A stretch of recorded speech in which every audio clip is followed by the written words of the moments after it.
Good evening and welcome to NycosRPG. I know this is not normally a channel I hover around. This is a little bit out of my wheelhouse, but I am Jonathan Albin, a game master for 50 years, and I am providing this as a service every year up throughout the last 15 or 20 years.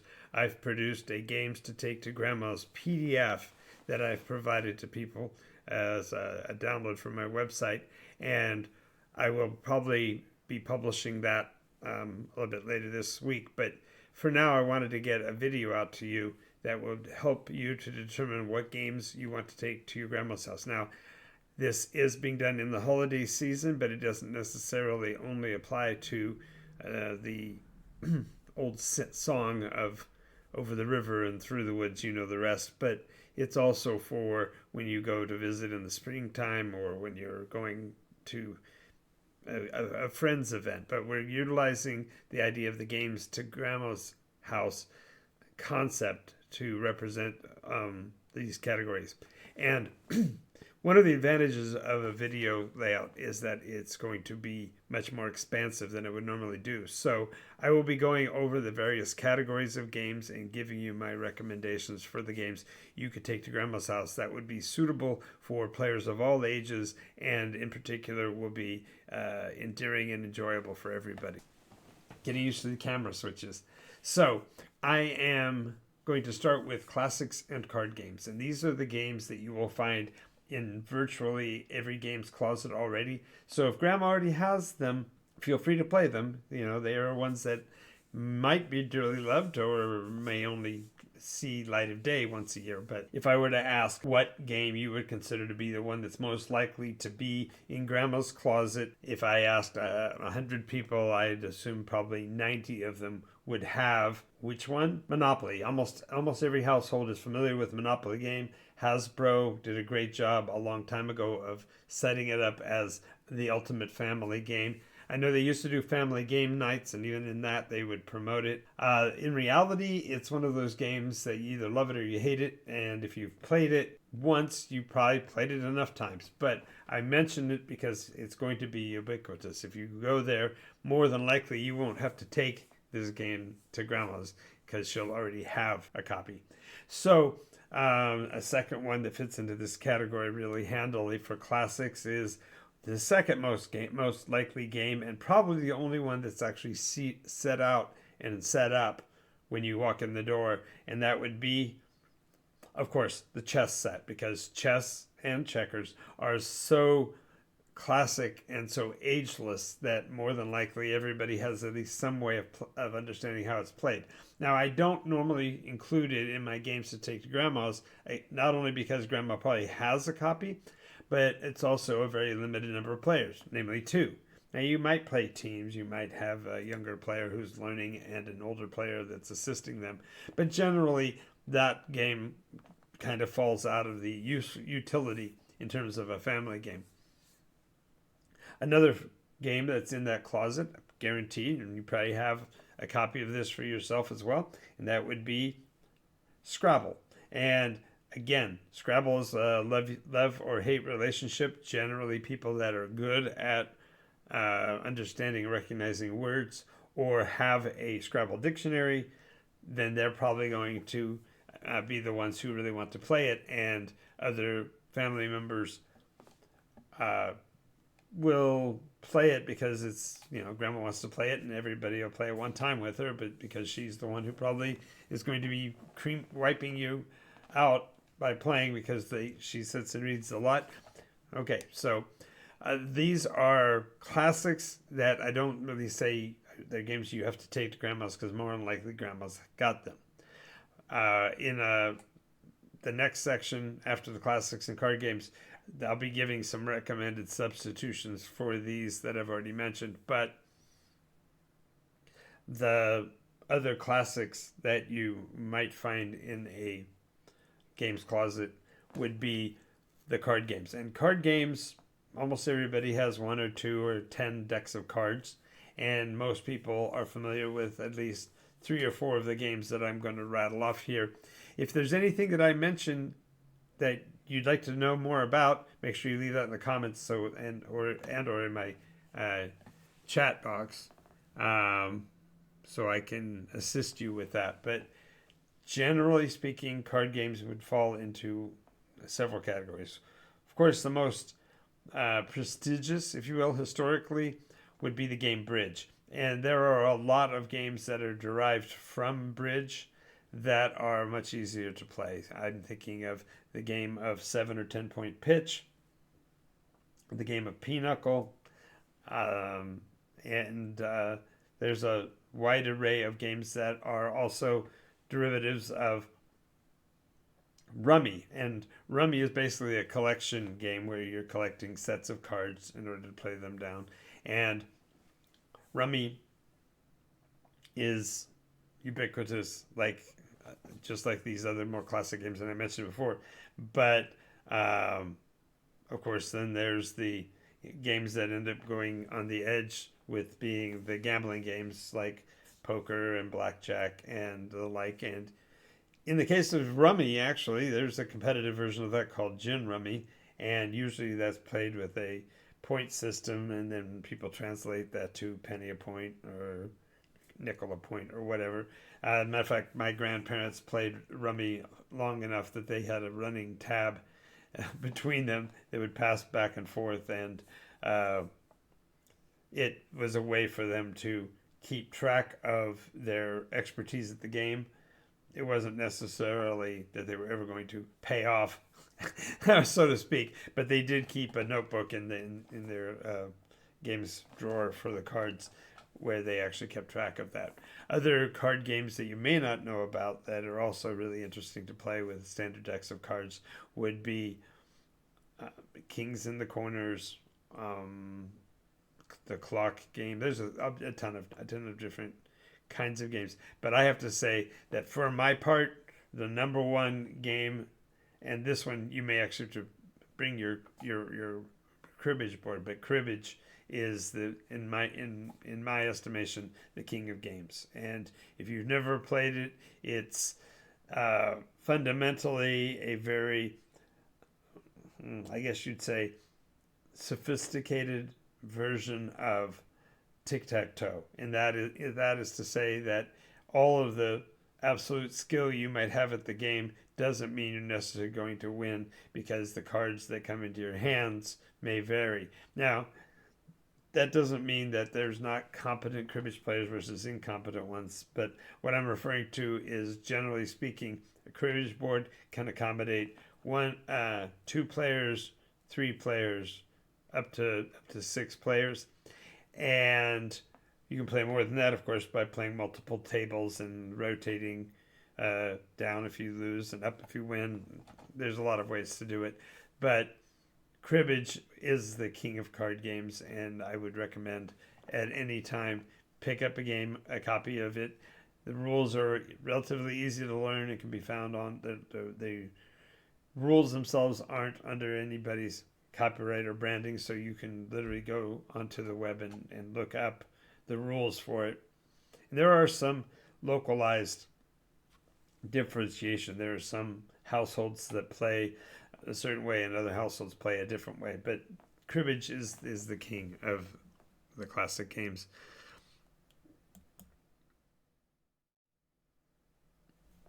The next category I'm going to call icebreakers and intros. And when I say icebreaker and intro, the first thing you think of is, those little social games that you have to play when you go to a convention or whatever. And that's not what I'm talking about. Icebreakers and intros are games that allow you to get to know your relatives. Oh, and I've got both cameras there going now. There we go. That's good. I hadn't finished my transitions. There we go. There we go. So icebreakers in particular are those games that kind of take the edge off of not seeing each other in a while. They generally allow for conversations and interactions to help you remember who your relatives are. The real issue is that when you're playing games with the icebreaker mechanisms, you're talking about games that are easy to pick up. You can pick it up and play for as long as you want and put it back in the drawer, so to speak, and be done with it. Great examples of icebreakers are Oh gosh, there's so many. Uh, the first one that just pops into my head is Flux. It's a card game by Looney Labs. Oh, and by the way, for clarity, I have no sponsorships and I'm making any recommendations other than my choices and my preferences. So I may mention a game or two that are not out in the public eye or accessible, but generally they can be found at specialty game stores. And again, later on in the video we'll do an entire screen of this, but I highly recommend that you go to your local game store when you're thinking of buying gifts. Buy games, because they are the greatest way to give to somebody the gift of communication and creativity. I'll come back to that later.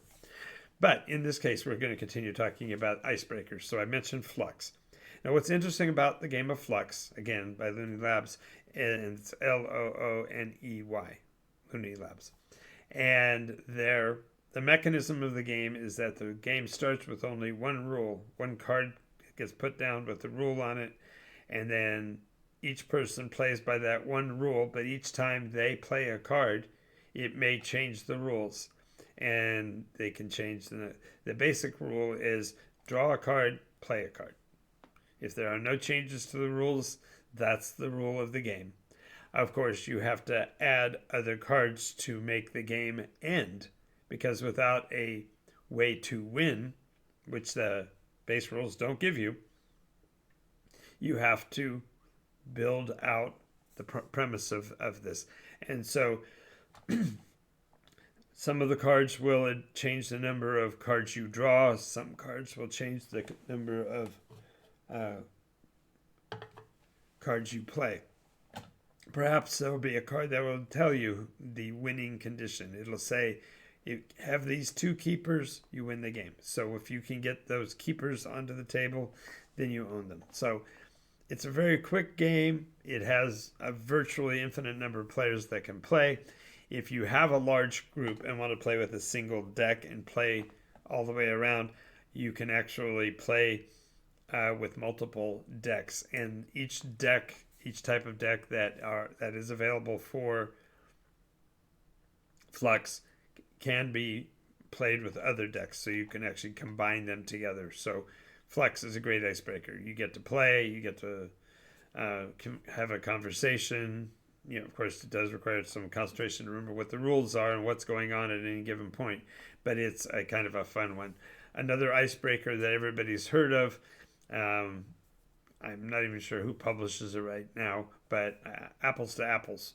Again, classic game. It's not quite a classic from the standpoint of how long it's been around. It's only about 25 years old, but Apples to Apples lets you learn a bit about your relatives and friends by determining what is their sense of humor, what makes them laugh, and each person basically plays a card in response to a called out value, and then they, like for example, an idea would be that a card says hot. Just all this is just the word hot. So then the other players in the game then will pick a card from their hand of cards that is the most aligned with what they think you'll think is hot, and then whoever's card gets chosen wins that round and collects that card. And you play till 5 cards, you play till 7 cards. But the idea here is that the game is open play. Generally, you can play with as many people as you have at the table, because it's just going to be looking at cards. So it's quick. It's gets you into the pattern of taking turns again. It helps you to begin to understand the people at the table with you. Another example of an icebreaker would be charades. Not a game that you necessarily have to have a box. You may find a set of rules online. Basically, you pantomime. Now, when it comes to games that fit in this icebreaker category that are available right now from a game store, I would highly recommend Monikers. And in Monikers, the cards are fundamentally nouns, and you have to describe the noun and get your partner to choose one. Choose that word that you're trying not to say, because you can't say the word is on the card. You can pass anytime you want. You're trying to get through as many cards as possible, and each deck is generally about 250 cards. So there's 150 to 250 cards. So it's a lot of choices. But there's a timer on you. So as you're getting your ally to say that word, you're building up an accrual of cards. And you, like I said, first round, you can say anything you want but the word that's on the card. Once your time runs out, you'll take the number of cards that you got right, that your partner did get, and that will be added to what's going to be a communal pool. So you can partner up, or you can play teams. You can play boys versus girls, however you want to do it. But the idea is that the more sets of these cards that you get together, the more points that you can make in a round. So round 2, after you've done this in front of everybody and everybody's heard the clues that you gave for the words that you collected, and they've also done the same thing, then round 2, you only get to say one word. You can say it over and over again. You could add gestures. You can fully pantomime, but generally you can only say one word. And so it's important to listen what other people gave as clues, because you might pick a word up that they said. Maybe they said it funny. Maybe they used a voice. Maybe they did a gesture at the same time, and therefore you can play with that information, but you can only simply say one word. If they don't get it, of course, you can always pass to the next one. But again, you're doing it within a time frame, and you're trying to get as many points as you can. Once everybody's had a chance at that and they've recorded their score, then the next thing you're going to do is you can't say anything in round 3. You're still going to look at the card. You know what you're trying to get across, but then you have to pantomime it. You have to physically move so that they can get what the word is without any words being said. Then you add the score from each of those 3 rounds up, and whoever has the most points wins. Relatively easy to play, just have to have a lot of words. And so the Moniker set has quite a few supplements, and here's a neat little secret. If you like the Moniker's title, if you look around, you can actually find people that are selling old copies or even new copies of old and that are no longer in production for a game called Time's Up, and the rules are exactly the same. So it's just a difference in theme. In the Time's Up game, they tended to be timely, so therefore they become dated. But this, of course, is great for playing with grandma, because you could have a set that is the Silver Age of film and screen, and so it's all the old black and white actors or black and white films actors, or you might play the 90s. So they're themed out. So the Time's Up set is very relevant, but they're no longer in production as that company has moved on, and Monikers is fundamentally the heir apparent to that. Other forms of intro games are games that fit into the theme of the classics or the theme of the icebreakers, but are introductory games. Some examples of this is the game Settlers of Catan, now called Catan. That is a dice rolling game where you're collecting resources and then you're trading for the opportunity to build, and you're trying to get to the most developed community, and you get points from a lot of different sources.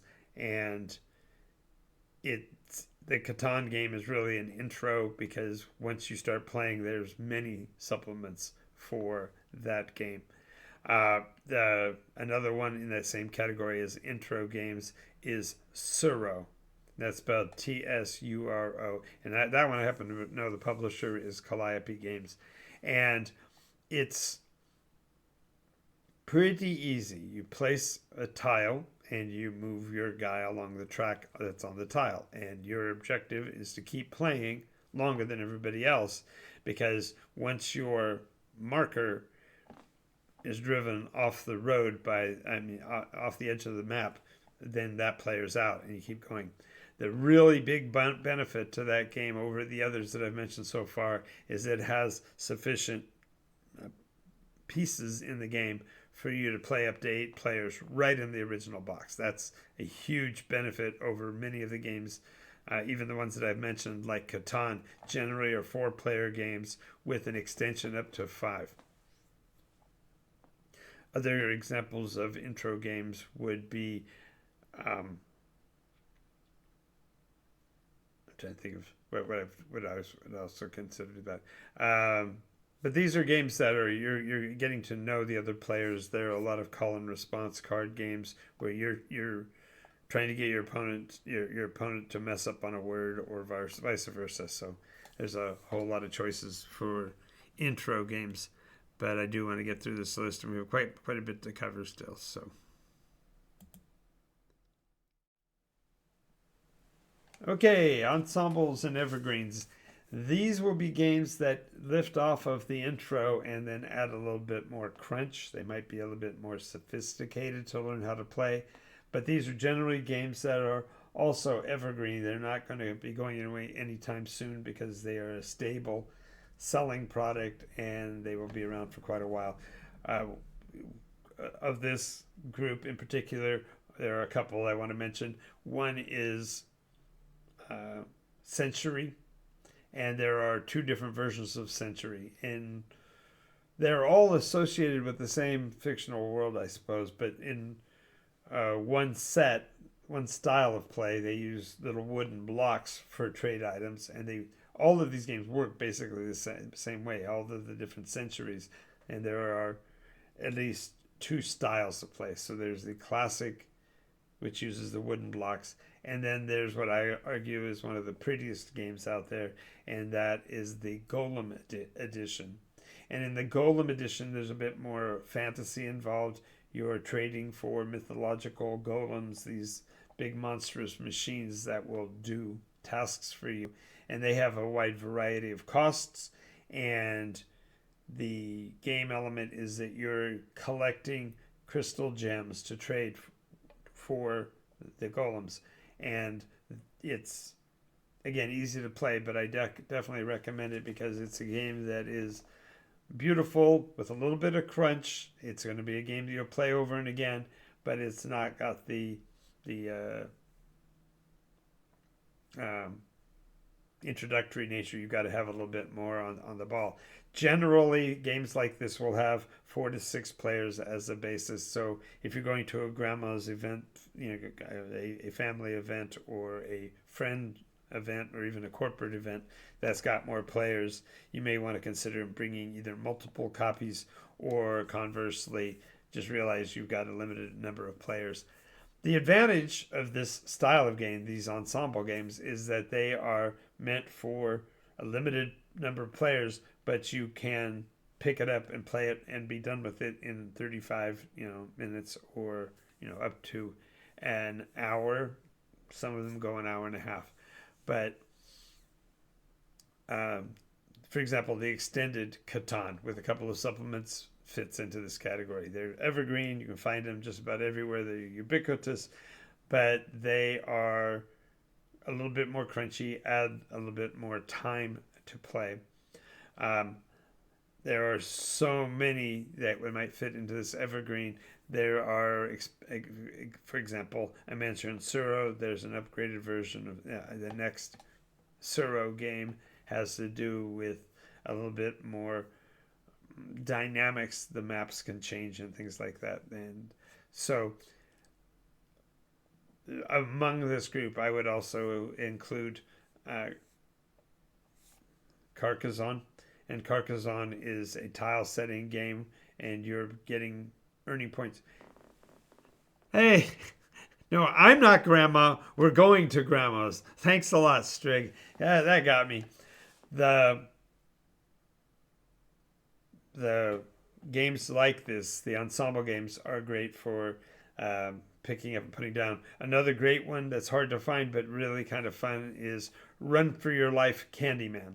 Now, if you've played the children's game Candyland, this game is just like that, except you're playing a gingerbread man, and you're trying not to get eaten by all of the monsters of a fantasy forest. So the Candyland motif, but now you have to worry about being eaten by the big bad wolf or the Hansel and Gretel's grandma, that kind of thing. So it's kind of silly, but it also fits into this easy to play. It doesn't have particular theming along with it, but it lets you play with a larger group of people. Another one that fits in this category, if you like Scrabble and you're used to playing with about an hour's worth of time, there's a great game called Bananagrams. And Bananagrams is made by Bananagrams Incorporated, and literally it is the very same size of tile or near the same size tile as Scrabble with no numbers on them. And it's made slightly easier because they put the Q and the U on the same character. So if you get the Q, you automatically have the U. So it makes it a little easier to play. And what's nice about it is that it's in the form of an anagram. So it's crossword puzzle, just like Scrabble, but there's no board. You're just playing in your play area in front of you, and you're trying to use up all your letters to build a crossword. Once you've got it all built out, then you announce that you've done so, and everybody grabs another tile. The fun part is when you've got such a good format going, you just keep adding letters and calling for additional letters to get other players. There are other mechanisms involved, but it's basically a lighthearted version of the classic word game, but the puzzle can morph and change. And the objective, of course, is to finish with all the letters on your side when there are less tiles than there are players. And so the nice thing about it is that you can adjust the scoring mechanism. So if you've got younger players, perhaps you may say if you're under a certain age, 12, 14, whatever, they get to use 3-letter words, but nobody else can. Or you can say this puzzle is going to be themed, so your words have to be associated with, if it's a holiday, it's a holiday. If it's a family gathering, if it's, national parks, whatever. Of course, you can take NycosRPG to grandma's. I got to get to that. Yeah, that's coming up in a later section. Right now, we're in Evergreens. Arguably, NycosRPG will be Evergreen too. But at this moment, we're only talking about the tabletop board games and the like. Other that would fit into this Evergreen would be the game Citadel or, Power Grid.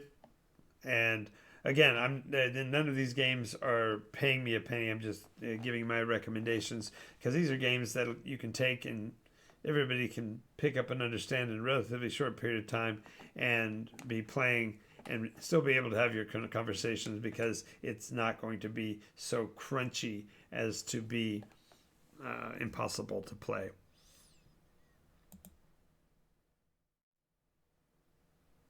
Oh, did I say the word crunchy? Look at this.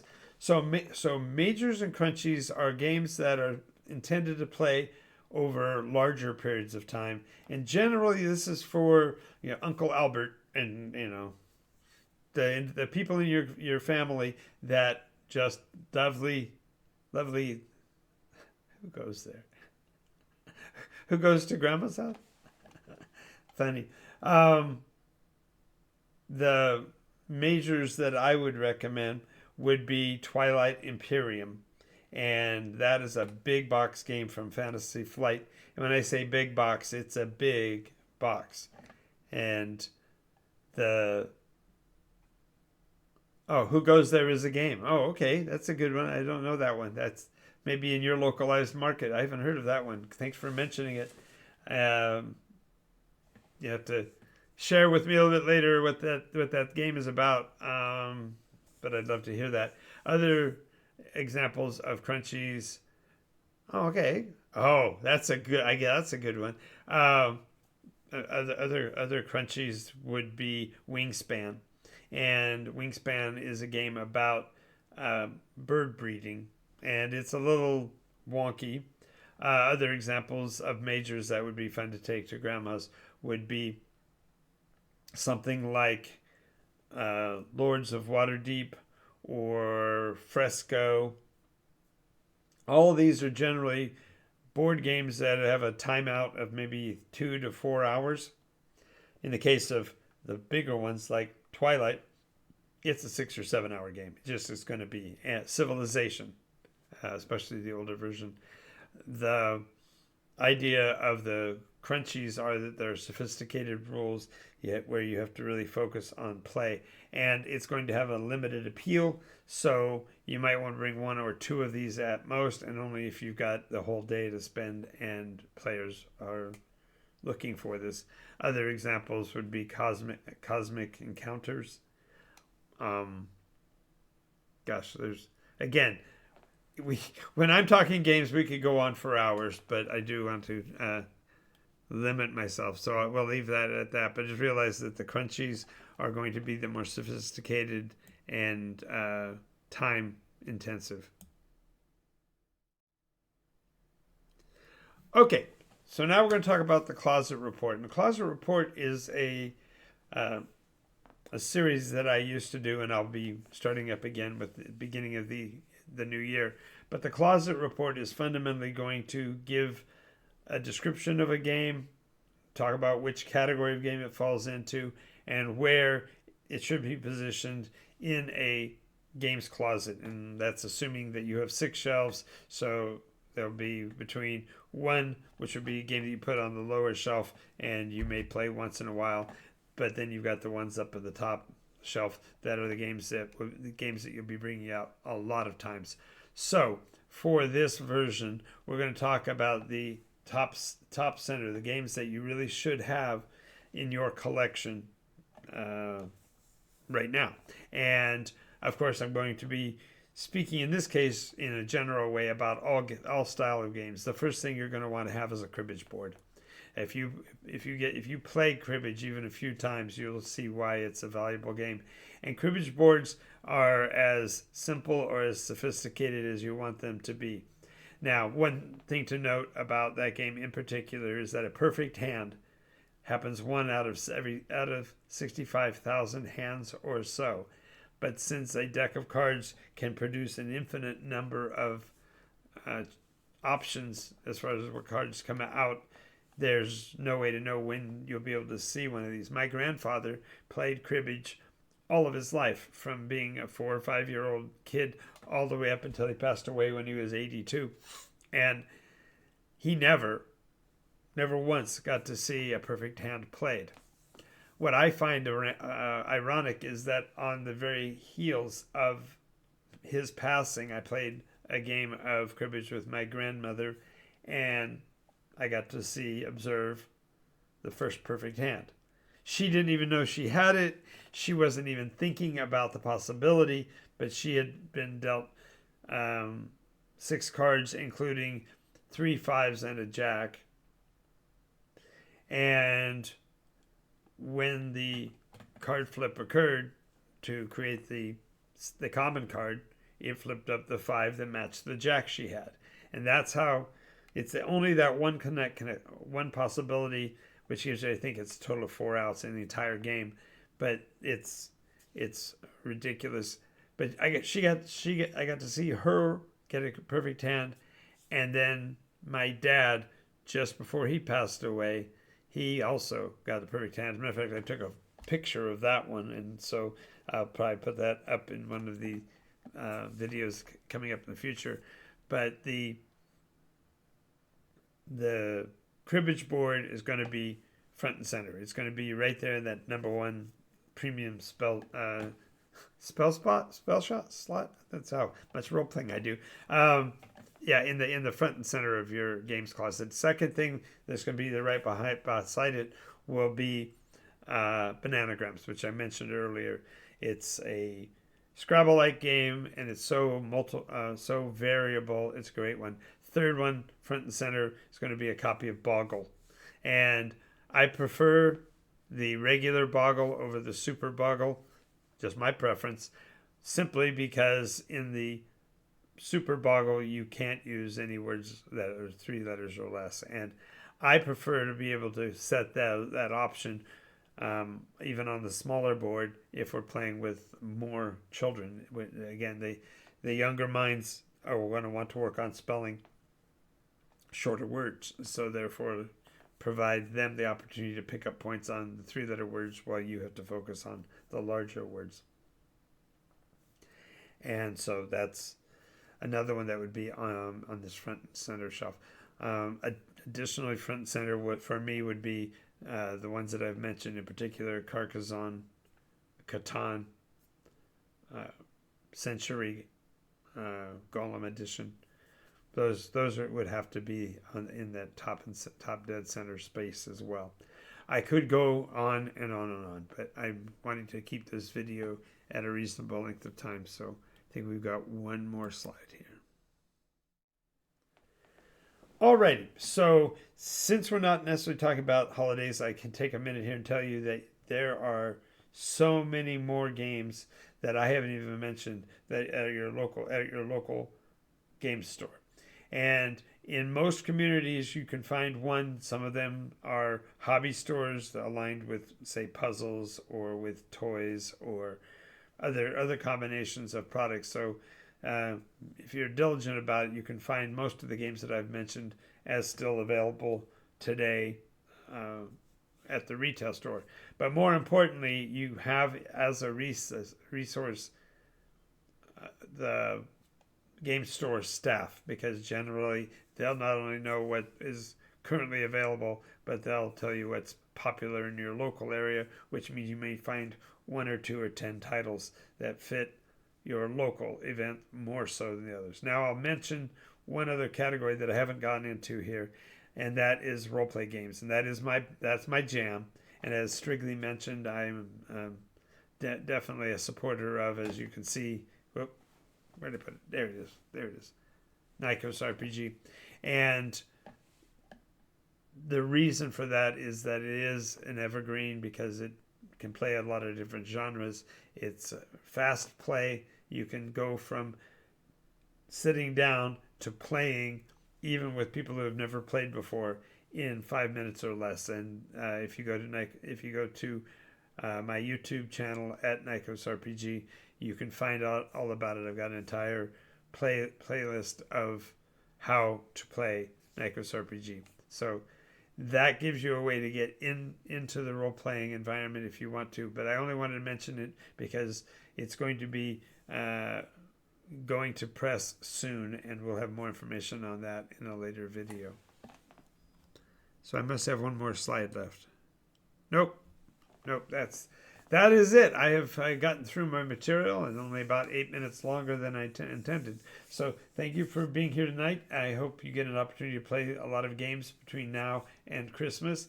Remember, if you're thinking about buying gifts, buy games, because that gives the enjoyment to the person to whom you are giving the gift on and on, especially if you pick one of the games that I'm recommending to take to grandma's, because these are all games that everybody will have an opportunity to enjoy, and without having to be a full-on gamer.